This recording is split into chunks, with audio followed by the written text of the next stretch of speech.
பொது தேர்வு எழுதும் 10ஆம் வகுப்பு மாணவர்களுக்கு ஒரு சின்ன சின்ன குறிப்புகள் மட்டும் கொடுக்கலான்னு இருக்கிறேன். கண்டிப்பாக உங்களுக்கு 25 மார்க் ப்ராக்டிக்கல்லாம் வாங்கிட்டீங்க.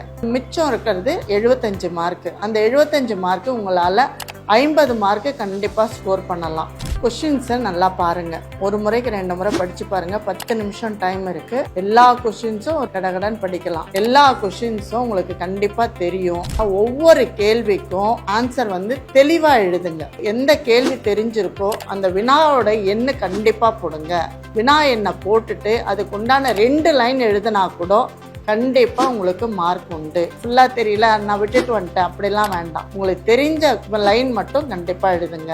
படம் கண்டிப்பாக அதில் என்ன படம் கொடுத்துருக்காங்களோ அதை போடுங்க. படம் பென்சிலால் போட்டுட்டு பிளாக் பென்னில் குறிக்கலாம். ஹேண்ட் ரைட்டிங் அழகாக இருக்கட்டும். எந்தெந்த இடத்துலலாம் பிளாக் பென் யூஸ் பண்ணுமோ அதில் கண்டிப்பாக யூஸ் பண்ணுங்க. பார்க்கறதுக்கு தெளிவாகவும் அழகாகவும் இருக்கும். பயப்படாமல் எழுதுங்க. தெளிவாக எழுதுங்க.